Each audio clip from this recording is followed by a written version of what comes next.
So blessed evening to all of us. Let us read Ephesians chapter 4 from verse number 11 to verse number 13. Okay, welcome to our Wednesday midweek service. Let's welcome again our visitors. Yung dalawang bisita natin. Saan ba yun? Mabasa ko yung yung bisita natin si Flor de Lisa at saka si Julie Ann na taga San Jose. Julie Ann, taga San Jose. Ayan. Saka si Flor, welcome kayo ha. Welcome kayo sa Bible Baptist Church. Siyempre yung ating kapatid, Father and daughter, Brother Jomar. Saka si... Anong pangalan niyo ulit? Prince?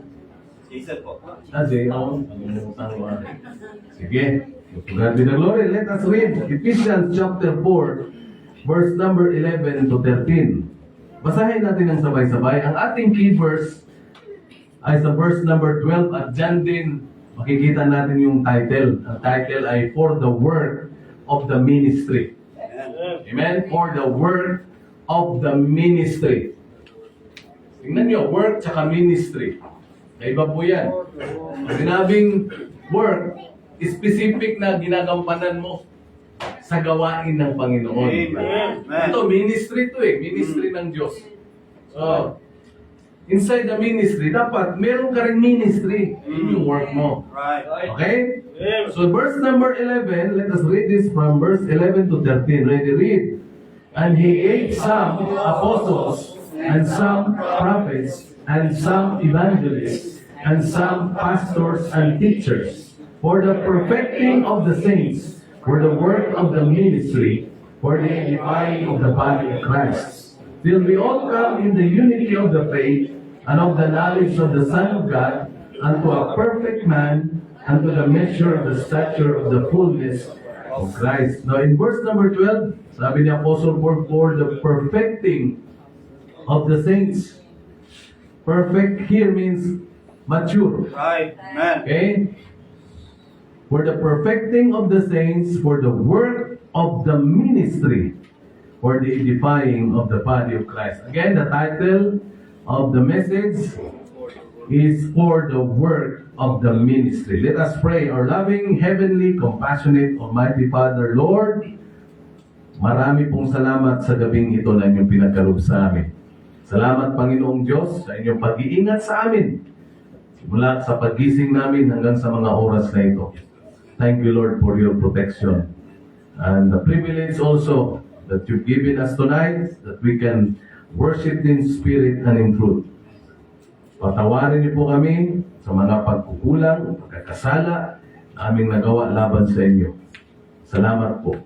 Pagpalain niyo rin po ang mga makakapanood at ang manunood ng preaching na ito through Facebook. Salamat, Lord, sa presensya ng bawat isa. I-bless niyo po ang bawat isa na makalangit na pagpapala sa gabing ito. Purihin ka. Ang lahat ng ito hiling namin at dalangin sa pangalan ni Kristo Jesus naming Panginoon, Diyos at Tagapagligtas. All of God's people will say, Amen. Amen. So please be seated. Now, this book, the Epistle of Ephesians, is one of the so-called prison epistles. Amen? Isa ito sa mga tinatawag na sulat ni Pablo na naisulat niya habang siya ay nakakulong. Amen? Kaya nga ang tawag dito ay prison epistle. So yun nakasulat ito. At dito rin natin makikita at mababasa na ang katiyakan ng ang kaligtasan ay talagang mayroong katiyakan. Okay? Dito pa lang sa chapter number 1. Tingnan natin dito na kapag ang tao ay tatanggap sa Panginoong Jesucristo, talagang ligtas siya kasi magkakaroon siya ng banal na espiritu. Sabi dito sa verse number 13. Chapter 1 tayo, Verse 13. In whom he also trusted, after that he heard the word of truth. Kaya nga, sabi din ni Pablo sa Romans 10:17, faith cometh by hearing. Hindi pwedeng magkaroon ng pananampalataya ang tao kung wala siyang mapapakinggan. Kaya napaka-importante na meron siyang mapakinggan, no? Right. Eh sabi, paano pang bingi, pag bungol? Meron tayong ano dyan, ang tawag dyan, sign language, no? Meron mga churches na meron silang ministry ganun, meron mga sign language. Tayo wala tayong ganun kasi wala, lahat naman dito ay mga nakarinig. Marami lang nagbungol-bungol. Right. Right. Maraming nagbungol-bungol ba? At meron din namang ano, alam niyo sa Bisaya, pag sinabing bungol, hindi nakakarinig. Pag sinabing nagbungol-bungol, ibig sabihin, nagbingi-bingihan. Pero meron din ito na tawag ay nagbungol na sila. Ibig sabihin, nagbungol, hindi na nagbabatian. Right. O baka dito, merong nagbubungol-bungol dito. Right. Tama. Ha? Hoy, hindi na bagay sa atin dito na mga Kristiyano tayo, mas mga bungol-bungol pa. Tama po. O yung bang iba lang. Kita. Right. Pag may dumating na hindi mo, Iwas. o iwas, ang tawag dyan, nagbungol. Right. Right. Question. Hoy, mga bungol! Eksakto talaga yan. Bakit yung ganyan? Alam mo, pag meron kayong ganyan ugali, ano ka, magiging, lagi kang umiiwas. Right. At saka tandaan nyo, yung pag nagkaroon ka ng bungol sa kapwa mo, it will rob your joy. Right. Man. Yan ang magnanakaw, kaya ang nanakawin niya yung joy mo. Good. Saka hindi magiging, tawag dyan, genuine yung joy mo. Right. Amen. Hindi magiging totoo. Masaya ka kasi wala siya yung kabungol mo. Pero pag dumating, bigla ka na lang. Di ba? Eksakto. Yan ang pinakapangit. Kung meron tayong ganyang ugali noon, dapat ngayon wala nang ganon. Amen. Amen. Ano tayo napunta dun? Saan after that, he heard eh. Ha? Pansinin nyo, tingnan nyo. Halimbawa, ako, merong kabungol. No? Ibig sabihin niya, hindi kayo mag-usap, hindi kayo magpapansinan. Hindi kaya maganda yan. Right. Akala nyo, ano yan, nakakatulong sa iyo spiritually yan? Hindi. At saka hindi ka pwedeng magamit ng Diyos na epektibo. Right. Right. Pag meron ka mga kabungol-bungol. Right. Kaya na, grabe itong herd, no? In whom he also trusted after that he heard the word of truth, the gospel of your salvation, sabi ni Apostle Paul, in whom also that ye believed, ye were sealed with that Holy Spirit of promise. Lahat ng mga nagsitanggap sa Panginoon, meron niyang Holy Spirit. Amen? Sealed, or seal means what? It's ownership. Pagmamay-ari ka na ng Diyos. Kaya nga, totoo yung sinabi ng Biblia na once you are saved forever. Right. Amen. Huwag kayo maniwala dun sa nababasa nyo sa Facebook. Tama po. Nagtuturo daw ng osas na once saved, always saved ay sa demonyo. Demonyo yung hindi naniniwala dun. Amen. Tama po. Liwanag, pag meron kang Holy Spirit, ibig sabihin, saved ka. Anong buhay meron ka? Buhay na walang hanggan. Pwede ba magkaroon ng walang hanggan yung... magkaroon ng hanggan yung walang hanggan? Wala nga eh. Right. Tama No? po. Tapos, papasukan ng mga pilosopo. No, sabi niya, nakita nyo, kahit pala pumatay, kahit pala mang-rape, bakit? Sino ba nagsabi na pagligtas ka, pumatay ka? Right. Ganun kagad yung mga banat nila eh. Ay, kita yung mga baptist na ito. Pag naligtas kay pwede nang pumatay. Hindi naman nagsabi, pwede kang pumatay. Patay kita eh. Right. Diba? Ang ating kaligtasan, lagi ko sinasabi, no, naririnig nyo na palagi, kahit saan mga pastor, ang kaligtasan natin, hindi ito lisensya para gumawa tayo ng kasalanan. Right. Ha? Tama po. Ang liwanag eh. Basta kaligtasan, yan yung pagtanggap sa Panginoong Jesucristo. At nung tumanggap ka sa Panginoong Jesucristo, bakit? Kasi may narinig ka eh. Romans 10:17, faith cometh by hearing and hearing by the Word of God.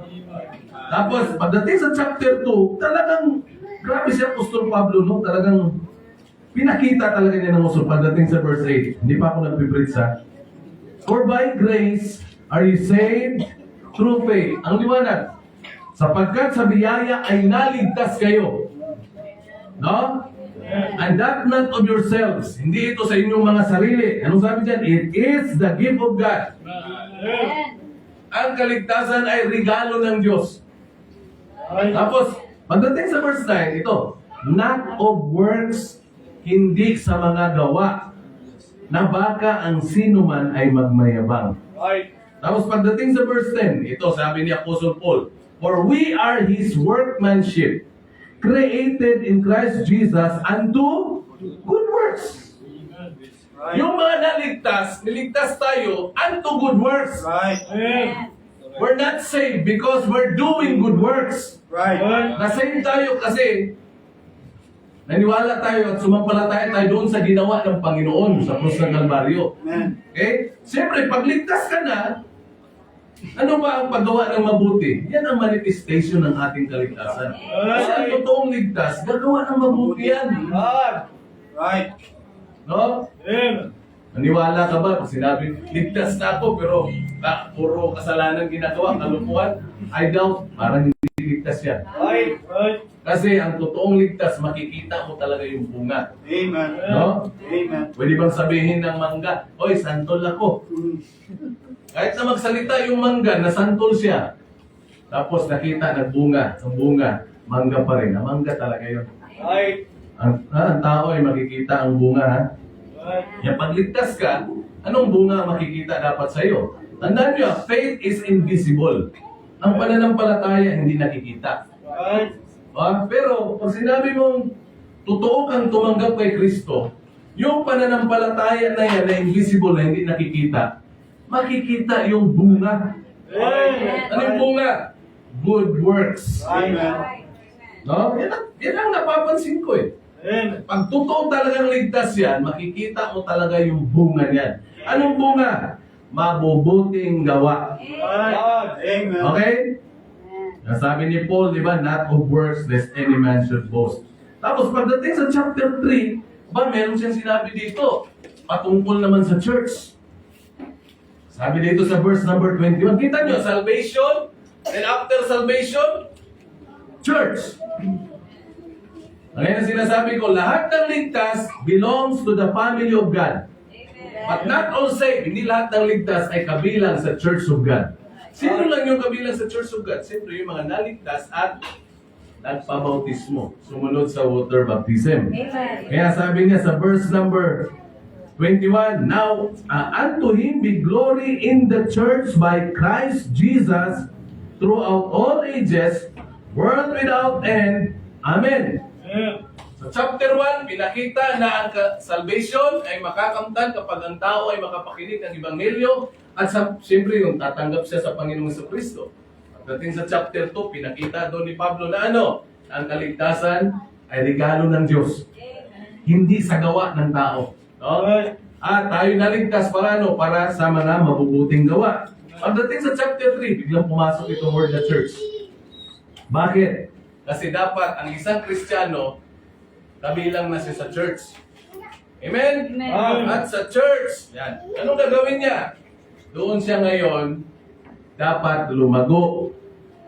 Kaya nagbigay ang Panginoon, saan? Dito sa verse 11 na binasa natin. And He gave some apostles, and some prophets, and some evangelists, and some pastors and teachers. Kaya kailangan yung mga saved, ha? Kailangan talaga mapabilang sa isang church. Amen? Tama po. Para for the work of the ministry. Para magamit ka. Tama.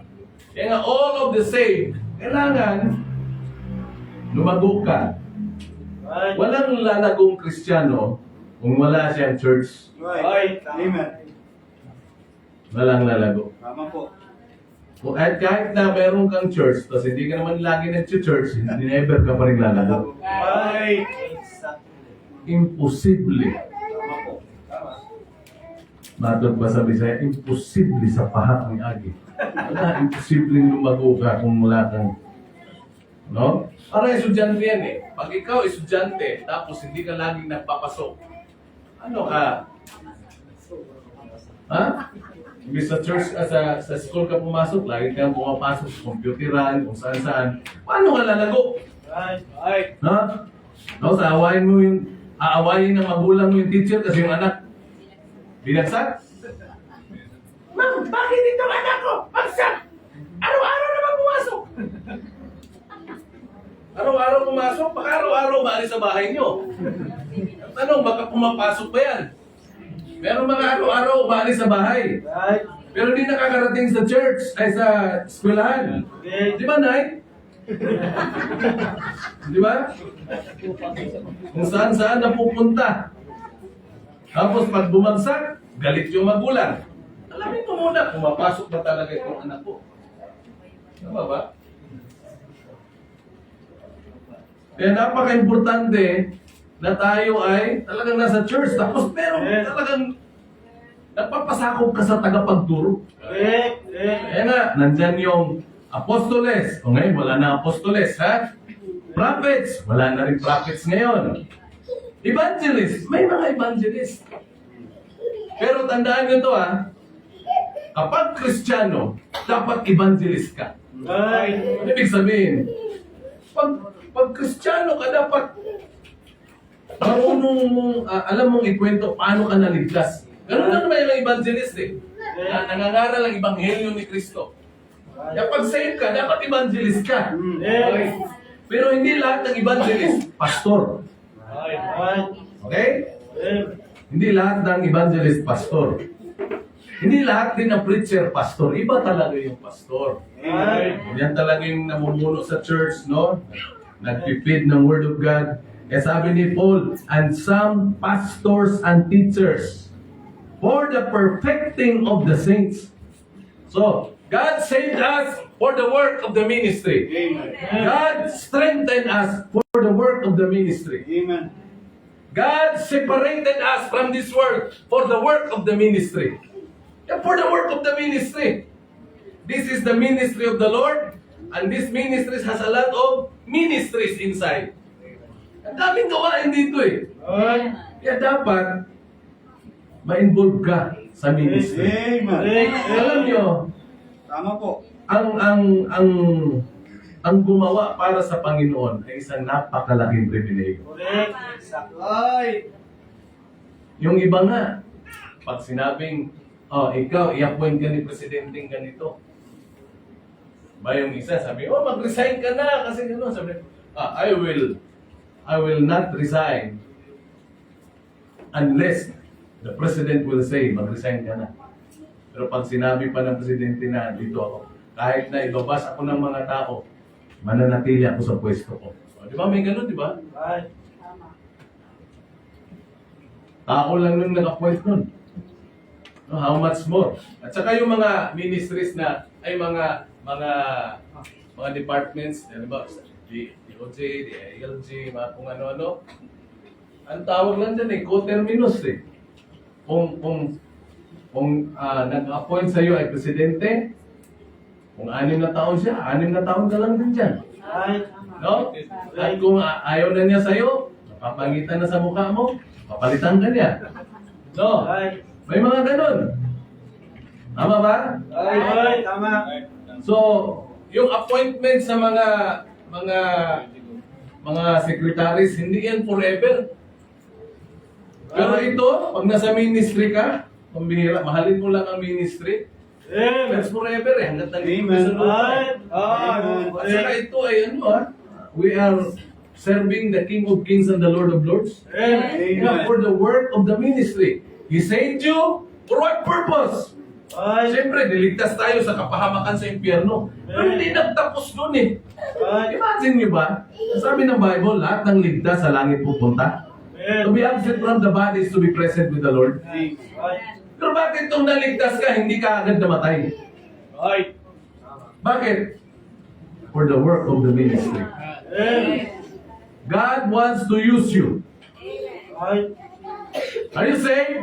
Amen. Sabi sa Bible na lahat ng mga merong Kristo, merong Holy Spirit, pag namatay, sa langit pupunta. Right. Sa langit pupunta. Pero, bakit hindi ka pa rin namatay?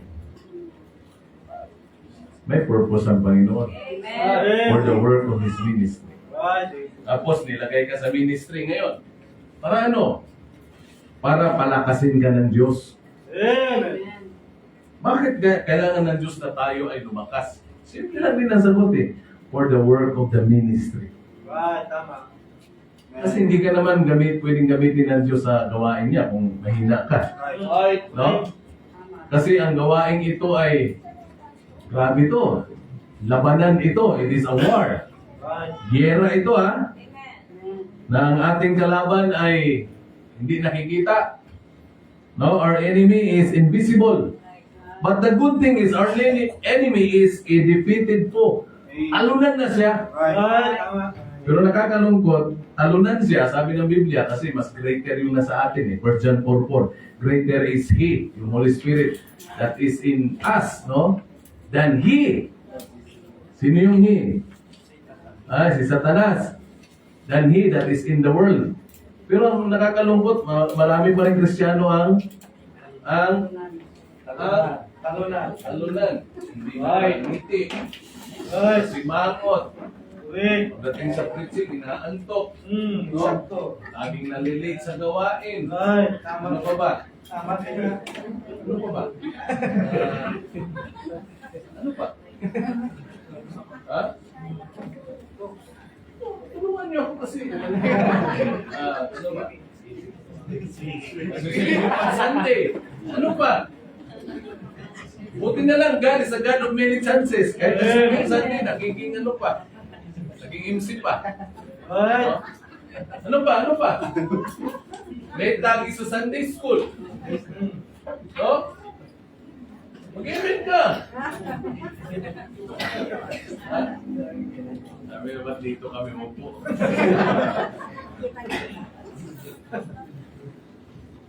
Sana tayo? Ha? Ano? Swimming? Dito. Sana tayo dito sa Bible? Ministry. Kaya pinapala, niligtas tayo ng Diyos for the work of the ministry. Kaya what a privilege to be used. Amen. Sa dami-dami, isipin nyo ha, kahit ka sa mga pastor lang, sa dami-dami ng lalaki sa buong mundo. Di ba? Amen. Isa ako sa pinili ng Diyos na maging pastor. Amen. Pagdating sa kaligtasan, walang pinipili ang Diyos. Right. Pero sa mga ministry, may pinipili siya. Sa kaligtasan, wala. Kasi gusto ng Diyos lahat maligtas.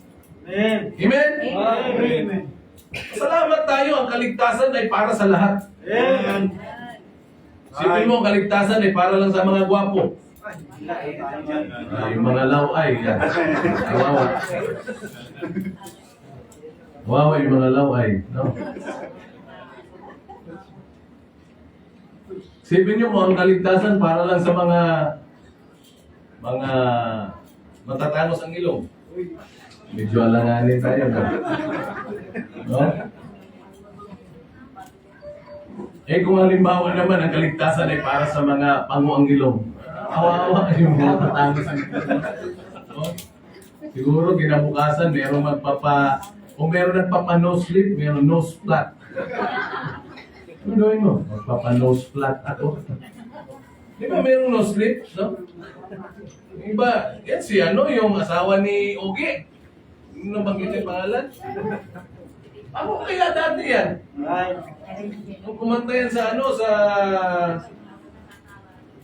ang bagong kampiyon gano'n. Pislat ang ilong yan eh. Ngayon din eh. May kwarta eh. No? Right.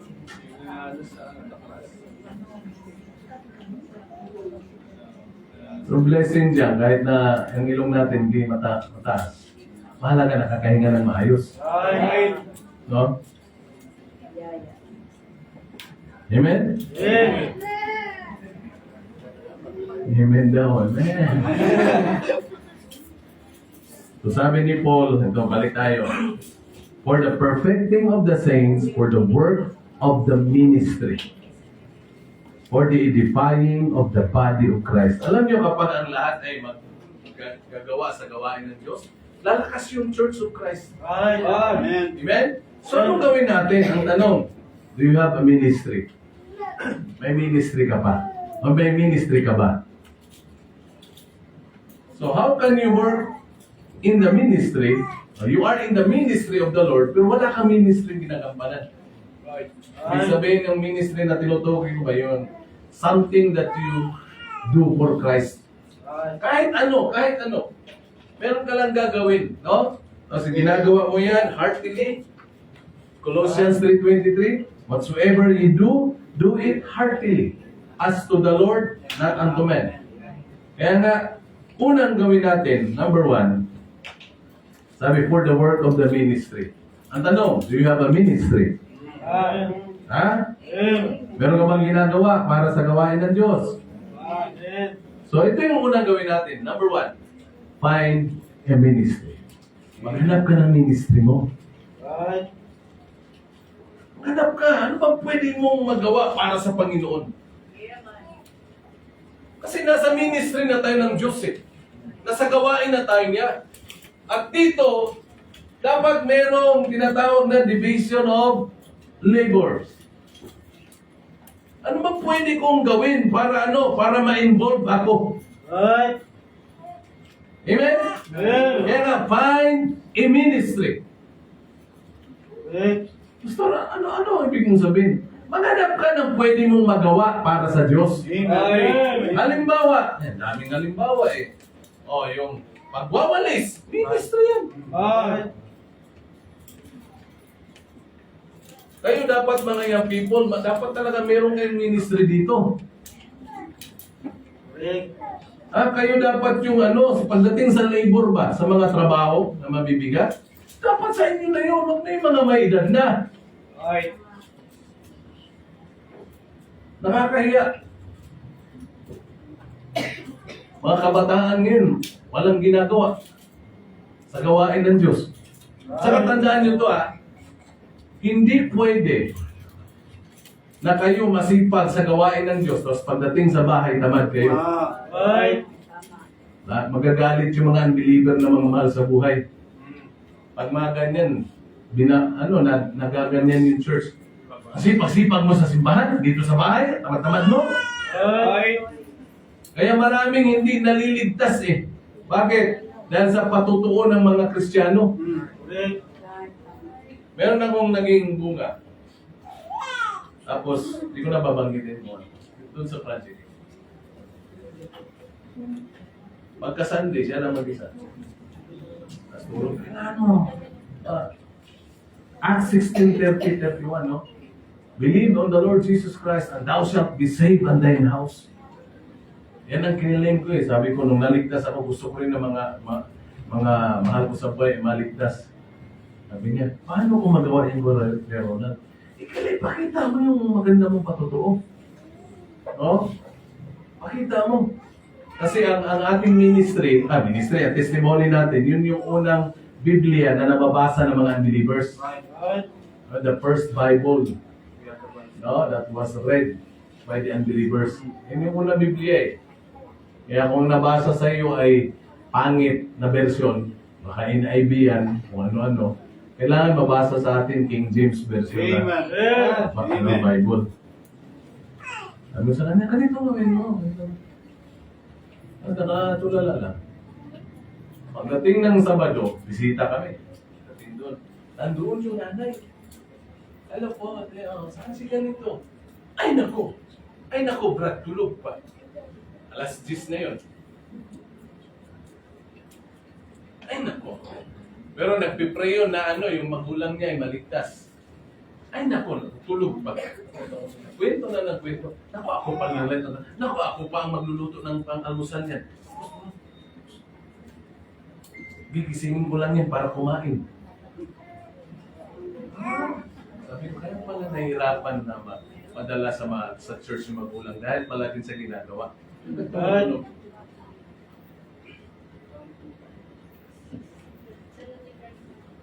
Kaya pala, siyempre pagdating doon, naginising na, halika na dito na si Kuya Ronald.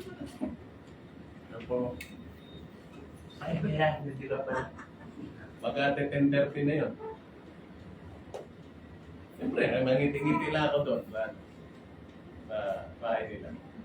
Hindi ko na pwedeng pagalitan kasi nandun na nanay. Pagdating na sa church, kaya pala hindi mo na nadala yung magulang mo dahil sa ginagagawa mo eh. Right. Diba? Dito, involved ka sa ministry, pero pagdating doon, buhay reyna ka. Diba? Amen. Kaya mga yung people, huwag kayong magpakitang gilas na sa church ay napakasipag nyo. Right. Pero sa tahanan nyo, tatamad nyo. Right. Ha? Hindi mahirap dalhin yung magulang kapag nakita nyo. Sabi, kaya nga ako nagtatamad sa bahay eh, kasi mga Kristiyano yung magulang ko eh.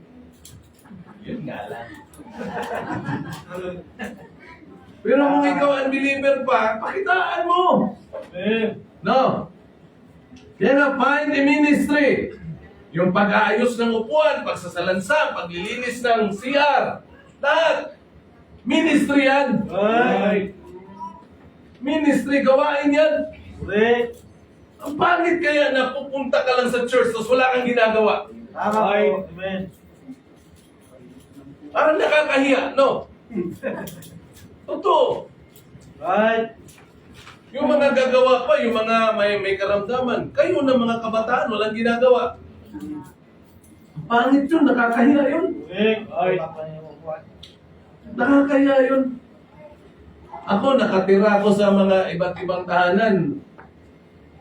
Ang pinakaayaw ko, yung may marinig ako na hindi maganda. Right. Sa malibat na atapulan mo kayo. Matalag mo kaon. Ay naku, ayaw ko ng ganun. Nakakahiya eh. Right. Tama. No? Nakakahiya. Kaya, kahit saan ako, kaya nga sa biyaya ng Diyos, nung ako ay nangamuhan, yung mga amo ko, ayaw akong bitawan.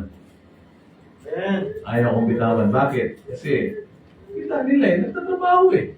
Amen. O ano yung sinasabi sa akin na trabaho? Bago ako magpakuya-kuya ko eh, tapos na yung trabaho ko. Amen. Nung naging driver ako noon, 6 na sasakyan yan. Tuwing umaga, linis. Alam ko kung sino yung maunang lalabas. Trabaho. So, unahin ko yung kotse na yun. Talagang linis. 6 yan ha. Sa labas na. Pagkalabas, thank you. Thank you lang. Kahit na hindi magta-thank you yun. Trabaho ko yun eh. Right. Hindi tayo after dun sa thank you. Pero nagta-thank you. Di ba masaya ka na rin, di ba? Yeah. Kahit hindi mag-thank you, hindi. Okay lang. Trabaho ko yun eh. Pagkatapos, iba naman lalabas. Hanggang sa pagkatapos, maghahatid na ako ng estudyante ngayon. Bago ang estudyante sa Project 8, hatid ko pa yung isang doktor sa Jose Reyes Hospital. Tapos doon, diretso Project 8, pagbalik pa, ihatid ko naman si Ate Del. Pagkatapos doon, wala na akong gagawin. Doon ako pakuya-kuya ko eh. Right. O, di ba? Yung iba, ang gusto pakuya-kuya ko eh. Ang daming gawain. Right. Dito sa church, wala namang problema yung magpahinga kayo. Right. Wala problema yun. Problema lang, puro pahinga, daming gawain. Amen. Di ba? Ang amen na.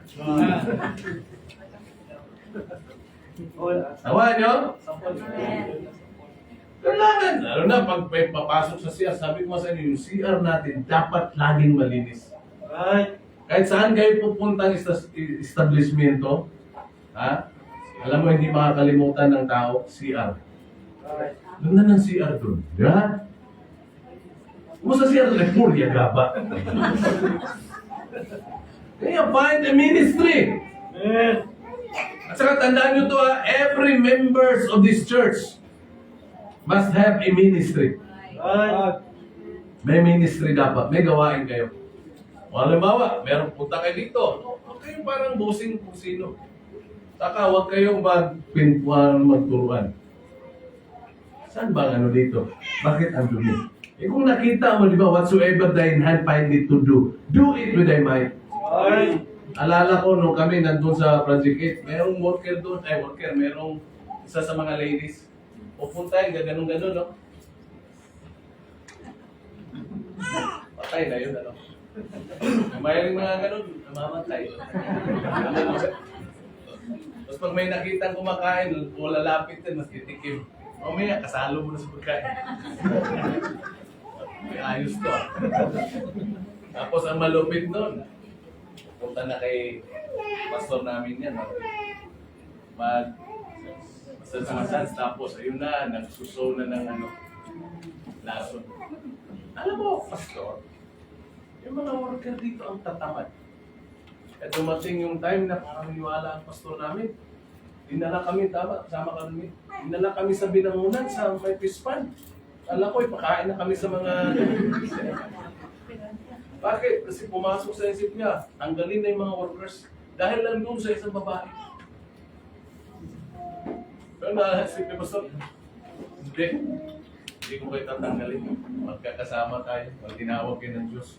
Alam mo, nawala yung nagkaganon. Kaya sa church, walang anuhan dito. Pag meron kayo nakita na medyo gawin mo muna. Amen? Tulungan ba? Tulungan. Kasi mga busy din mga tao dito eh. Busy sa cellphone, busy sa kung ano-ano. At least busy. Kaya nga, find the ministry. Amen? Kaya nga, find at least one. Isa lang. Isa lang.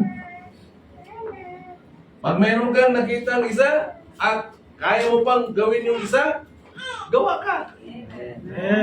Hindi yung, okay na ito. Saka kung mayroon kang nakita dyan na, halimbawa, ministry ng iba, napabayaan, huwag mo banatan yung yung gawain mo, hindi mo nagampanan. No? Huwag mong gawin tapos babanatan mo. Tama dyan eh. May ministry niyan, ako gumawa. No? Kailangan maghanap ka ng gawain. Ulitin ko, nakakahiya na tayo pupunta lang sa gawain ng Diyos tapos wala tayong ginagawa. Find at least one ministry. And pangalawa, if you find one, number 2, fulfill it. Amen. Talagang gampanan mo. Ano sabi ni Pablo kay Archipos? Nabasa namin to kanina eh. Colossians 4, verse 17. Sabi ni Pablo, and say to Archipos, sabi niya, take heed to the ministry which thou hast received in the Lord. Take it to the ministry which thou hast received in the Lord. Kaya kung meron kang gawain, galing sa Diyos yan. Amen. Right. Basta ano man ginagawa natin dito, galing sa Diyos yan. Huwag mo sabihin na, si pastor lang naman nag-assign sa akin dito eh. Galing sa Diyos yan. No? Kung meron in-assign sa inyo na gawain, basta para sa Panginoon, galing sa Panginoon yan. You know what? A privilege na magamit ka ng Diyos. What a privilege. And then what? Take it as a pleasure. Dapat masaya ka na may ministry ka.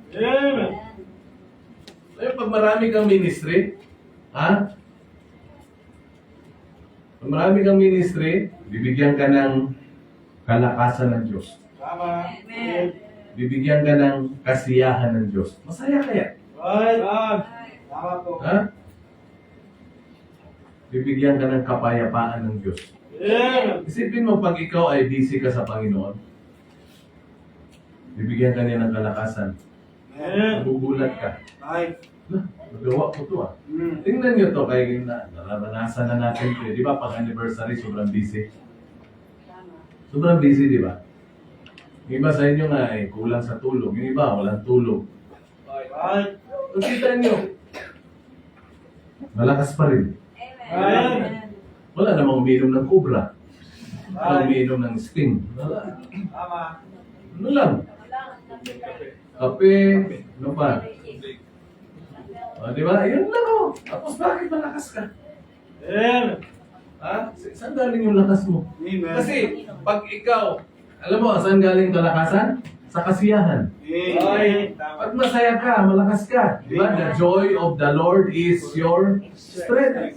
Iba yung masaya ka eh. Pag masaya ka, malakas ka. Tingnan mo, pag malungkot ka, mahina ka. Right. Right. Pag malungkot ka, ang bigat ng pakiramdam mo. Tama. Tapos apektado na. Pansinin nyo, Right. pag malungkot ka, tama ba mga bisita namin? Pag malungkot kayo, parang may sakit. Nai-stress ka. Pero pag masaya ka, malakas ka. Sabi ko nga sa inyo, yung mga may sakit, ha? Bakit sila ay pinagbibigyan? Yung mga may mga cancer patients sa mga bata, di ba? Manghihina. O ano ang wish mo? Sabi ni Vicky Morales. Ano ang wish mo? Gusto ko po makita si Marian. Sinong Marian? Rivera. Bakit mo siya gusto makita? Idol ko po siya, sabi ng bata. Wish ko lang po, napanood ko to sa wish ko lang. So kinausap ni Vicky si Marian. Pwede ba? Pinagbigyan. Alam ba nung pumunta siya dun sa mga may sa bata at sa mga ano? Yung mga bata, parang walang sakit. Right. Kasi masaya sila eh. Pero pag hindi sila masaya, mga nagaganon, dahil sa sakit. Pero nung masaya sila, parang walang sakit. Sumasayaw pa nga eh, yung kagaya-sayaw ni Marian eh. Di ba? Ano ibig sabihin? Ang kasiyahan, yan ay nagbibigay ng kalakasan. Right. Isipin nyo, pag hindi ka masaya, mahina ka. Right. Pag mahina ka, hindi ka masaya. Correct. Tama. Kuha nyo? Yeah. Kaya na, napaka-importante na sa gawain ng Diyos, masaya ka. Yeah. Find the ministry, and then fulfill your ministry. Right. Kailangan matupad ang ministry, ha? Huwag niyong pabayaan ang ministry. Sabi ni Paul, di ba? And say to Archippus, take heed to the ministry which thou hast received in the Lord, that thou fulfill it. Fulfill it. Right. Tuparin mo ito. Yeah. Do not forsake it. Do not forget it. Fulfill it. Yeah. Tuparin nyo. Right. Tama po. Tuparin nyo talaga ang ministry. Kung anong gawain mo, huwag mo pabayaan. Yeah. Sabihin nyo, ayaw ko na niyan. Sige, bahala ka. Kaya napaka-importante ng ministry.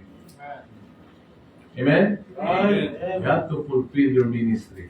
Find your ministry. Ano bang ginagawa ko para sa Panginoon? Ikaw, hanap ka ng ministry, ha? Abang ka nila, no? Ito, ano ministry nyo? Halimbawa, pag-usap kayo. Tayo ang taga-ano ng upuan. Tapos, habang naka-ano, magganang-ganang sa ilalim ng upuan. Mayroon mga bubble gum dyan eh. Gawin yung ministry yan. Tanggal tayo ng ano.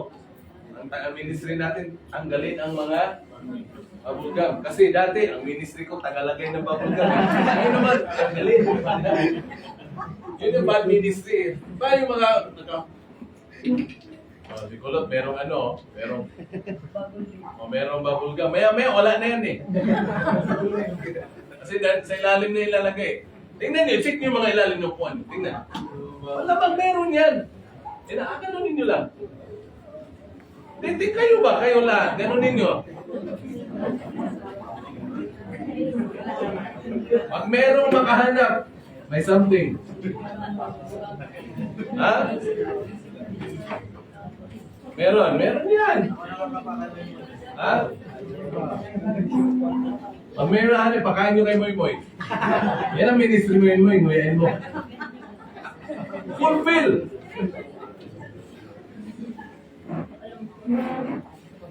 Dapat marami kayong ministry. Huwag kayong magsawa sa isa lang.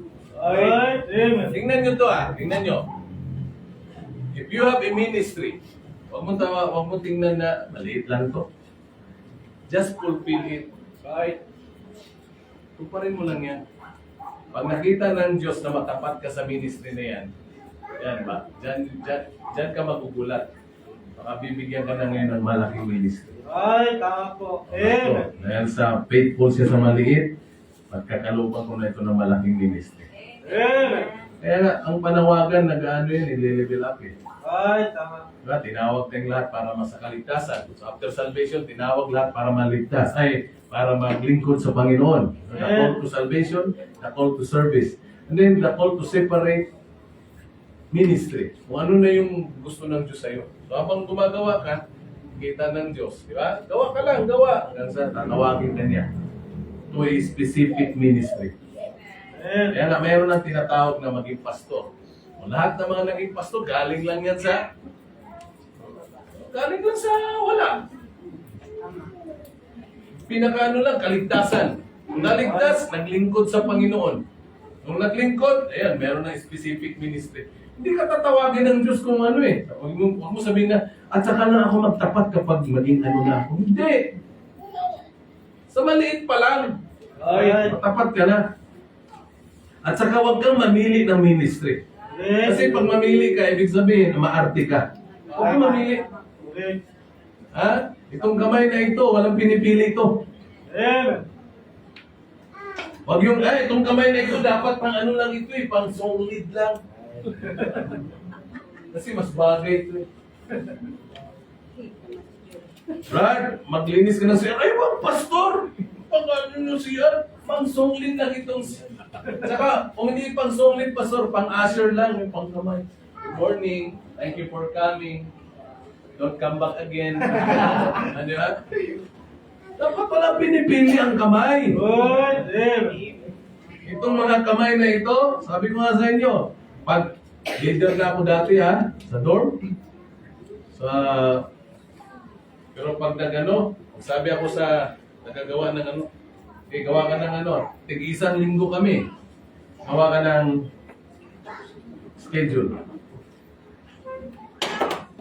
Sabi niya, kuya, anong gusto mo? Bahala ka, kung saan mo ako ilagay, doon ako.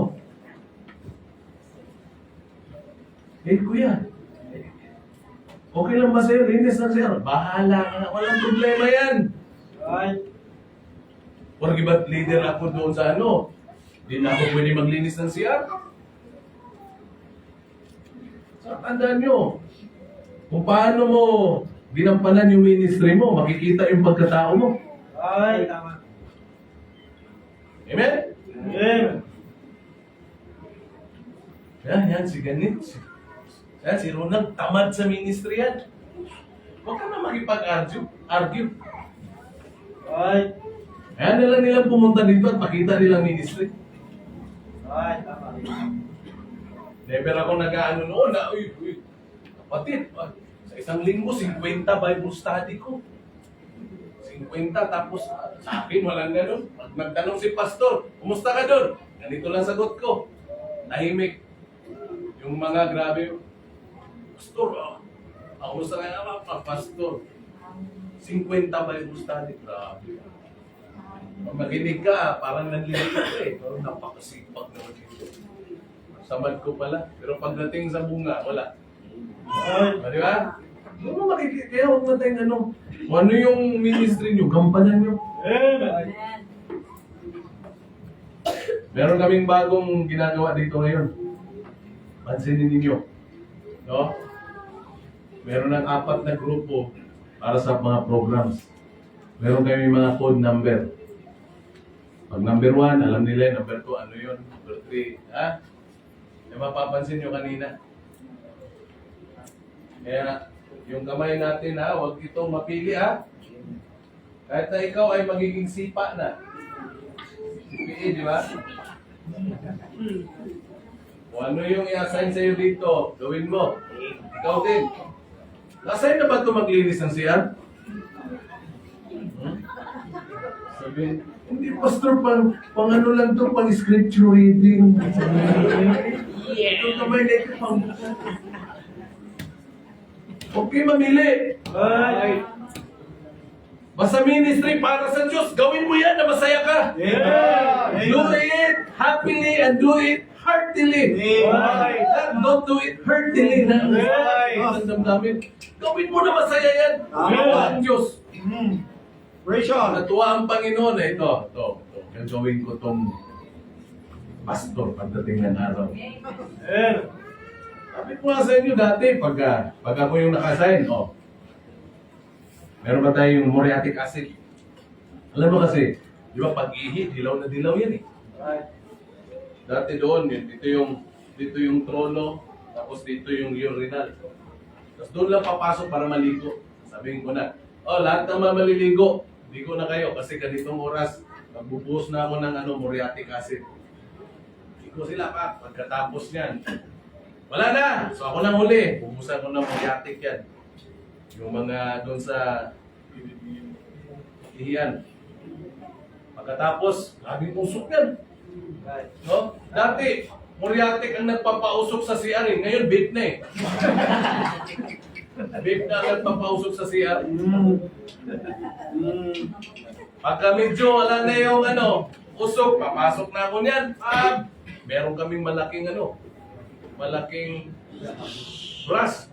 Dati merong yan eh. Putol na. Kunin ko yan. Dahil sa CR yung usapan, may langaw. Tapos pagdating doon sa dilaw pa rin. Kukuskusin ko yan. Habang kinukuskus, nagtatalsikan eh. Right. Gano'n, no?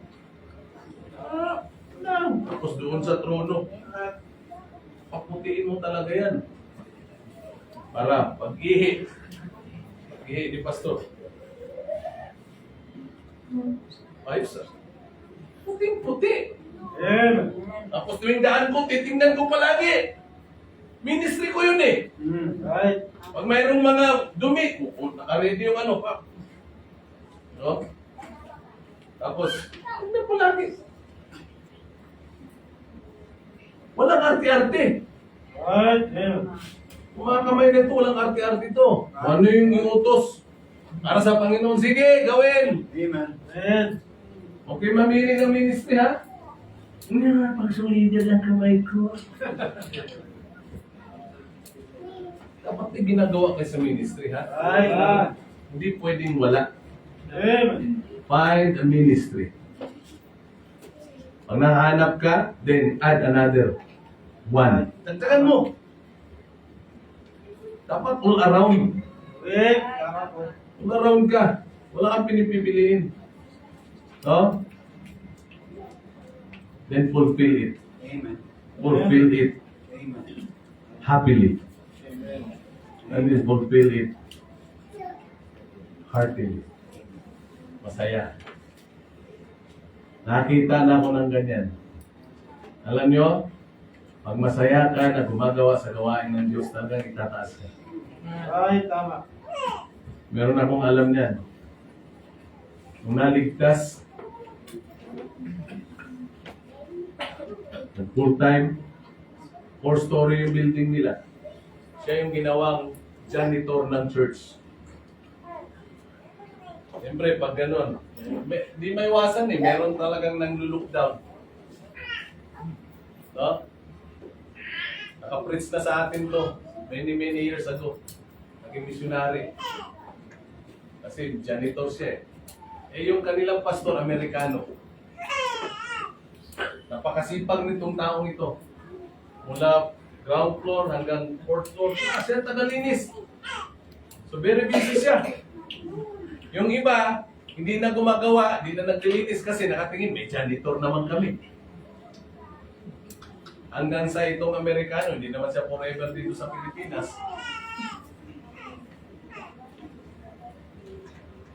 Talagang hindi may iwasan, siya ay babalik na sa ibang bansa. Yung Amerikano, nagpipray siya, sabi niya, Church, let's pray for the replacement. Sabi niya, because I'm an American, I will not stay here long. Ano di ba? Amen. Hindi ako mananatili dito na mahaba, long eh. Ano nyo? Kamoy. Ano ibig sabihin nun? Sabi niya, we need to pray for a pastor, a local pastor. Ibig sabihin, Pilipino. Siyempre, yung iba doon, na mga edukado, siyempre magpapaano na yun kasi Papa-impress na ba, no? Mas biglang nagtatapat-tapatan, no? Pero yung pastor, nagpipray siya. At siya mismo ang magsasabi. Kasi siya naman ang may discernment na kung sino talagang karapat-dapat eh. Nung siya ay malapit na talagang umalis, in the church, I have prayed. Did you pray also? Pray din ba kayo ng papalit sa akin? Yes, amen, amen. Sige, I will, sabi niya, in 1 month, I will announce who will replace me as a pastor. So yung iba doon na nagpapa-impress talaga. Nung dumating na ang isang buwan, sinabi na ng pastor kung sino. Alam niyo ba kung sino yung sinabi niya? The next pastor, the next man that will pastor you is no other than brother. Yung dating janitor, yun ang naging pastor. Amen. Alam niyo, maraming hindi sumang-ayon, hindi tumanggap. Ano ba yan? Yung janitor, yun ang magiging pastor natin. Marami talagang umalis. Siyempre, pagdating sa spirituality, yung tingin nilang janitor, mas spiritual sa kanila. Pagdating din sa alam sa Bible, hindi lang janitor yun. Nag-aaral din ng Biblia. So, mas maalam sa kanila. So, yun ang karapat-dapat. Pero yung iba, hindi nila matanggap. Siya yung naging pastor hanggang sa tinawag na maging foreign missionary sa Cambodia. Alam niyo ba kung sino yun? Pastor Jun Manuel. Kilala mo yun? Brad? Di ba po? Baka makasama namin sa Baguio. Isa din sa mga speaker yun. Ako yung sasalita din sa Baguio. Di ba? Kaya pag ikaw ay masaya ka lang sa gawain ng Diyos, yakat ka eh. Ay, tama. Sa ministry ng Panginoon, huwag mo nang pansinin yung mga nanggaganyan. Ay, tama. Tama po. Ako, ang dami nanggaganyan sa akin. Oh. Lagi na sa isip ko yung Romans 12:19. Sabi ng Diyos, ang pag-iiganti ay sa akin. Kaya kung meron nang gaganyan sa'yo, meron nagkasalita ng hindi maganda sa'yo, huwag mo nang pansinin, huwag mong patulan. Kasi kapag ang Diyos ang maghihiganti sa kanila, kawawa talaga. Ay, amen. Ha? Amen. Kaya just find a ministry. Hanap kayo ha, kung may isa, dagdagan nyo. Then fulfill your ministry. Paano? How you fulfill it? Fulfill it happily. Masaya. Ha? Then fulfill it heartily. Isa sa puso. Amen. Amen? Amen. Amen ba? Amen. Kaya hanap ko yung ministry ha. Right. Baka mamaya, pagkatapos natin mag-pray, mag-aaway na eh. Nagsalansan. Uy, akin ako na! Relax lang ha. Mamaya, pag nag-ayos ng ano ha. Uy ha. Baka mamaya eh, awahin mo na yung mga magsasalansan ng ano. Ako na! Mag-relax lang ha. Baka mamaya, meron mag-stampede naman makunahan sa CR. Oh, ba't ka dito? Maglilinis ako! Baka dahil lang siya ay mag-aaway na kayo ha. Ha? Yung problema na ganito, magtulakan na ako. Kaya naman sa CR. Masalansan mo na yung buwan. Kasi nagturuan na lang, wala nang nagawa tuloy. No? Kaya kung ano na lang ang kayang gawin ng kamay, gawin. Diba? Then do all things without murmuring. Right. Mas maganda yung gumagawa ka sa gawain ng Diyos, tahimik ka lang, masaya, Ay, sa puso mo. Hindi gumagawa ka, nagmumurmur. Ay. Lagi na lang ako dito. Wala akong ginagawa yung iba. Huwag ka na lang mag-ganon. Di ba? Gawin mo na lang isang bagay na masaya ka. Pag masaya ka, malakas ka pa. Kita mo, gagawa ka tapos hindi ka masaya. Nagmumurmur ka, hindi ka masaya. Manghihina ka. Pagkatapos mo sa gawain, pagod na pagod ka. Ay. Ay. Hanggang sa, pag na-burnout ka, ayoko na dito. Pansin nyo, Ay. Ay. Amen. gagawa ka na hindi masaya. Dahil hindi ka masaya, hindi ka malakas ngayon. Dahil sa hindi ka malakas, burnout ka na. Negatibo na lahat yung nasa utak mo. Walang kwenta dito. Pero hindi mo alam na ang nasa utak mo ang walang kwenta. Amen.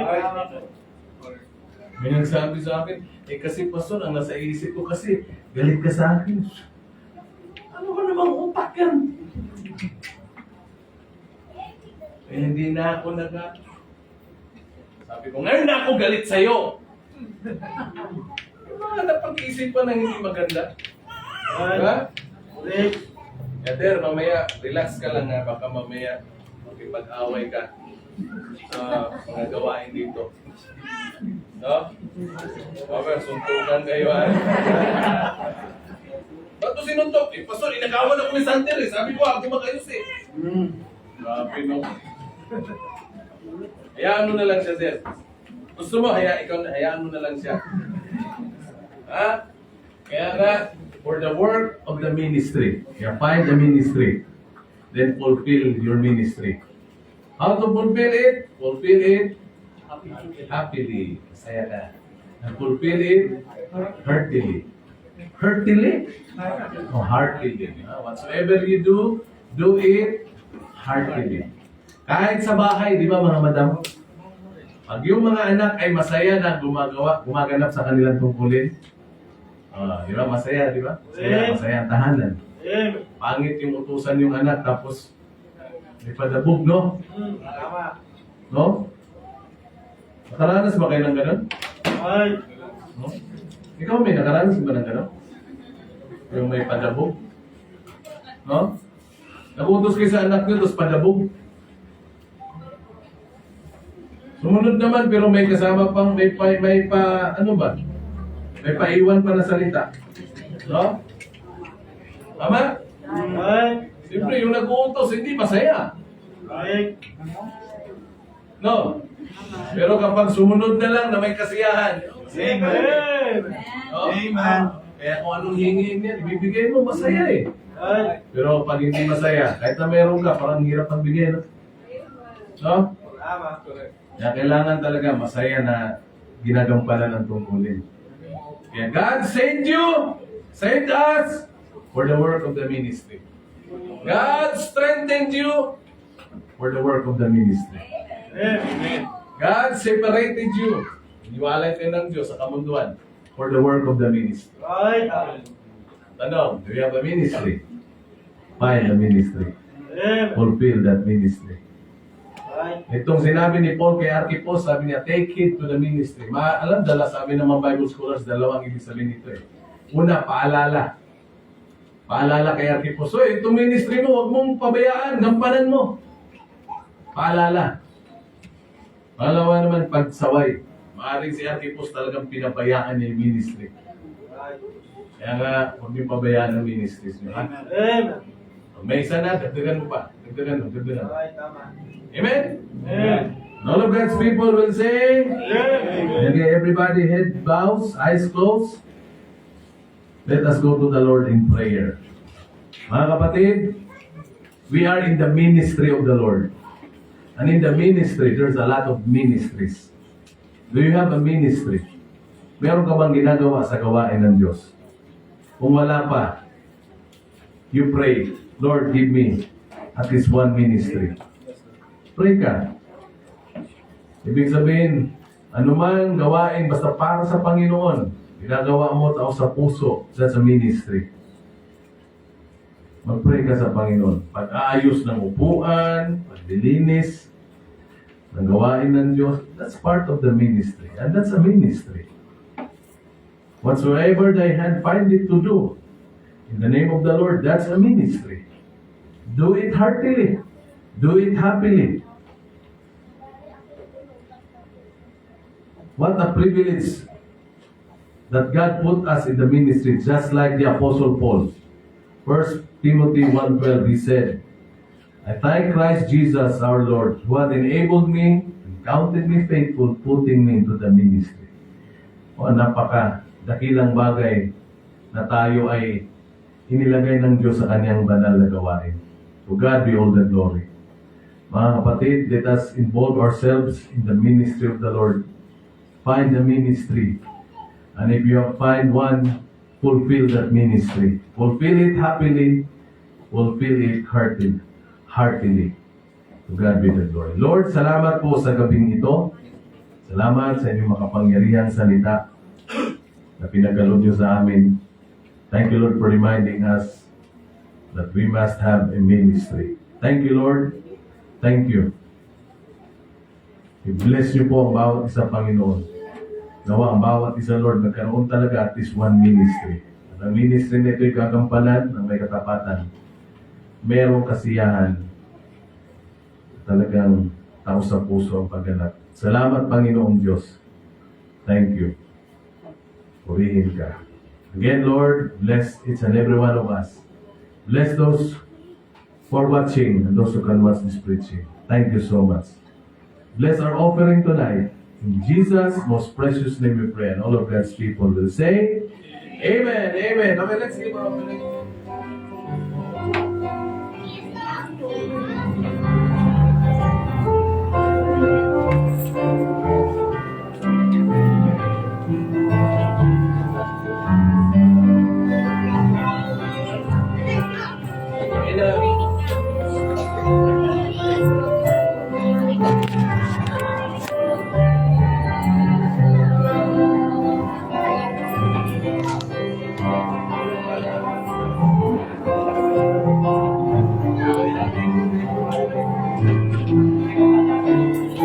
Amen. Thank you for watching. God bless you all. God bless. Hanggang dito na lang muna kami. Salamat po muli sa inyong panunood. God bless you. God bless us all. Bye.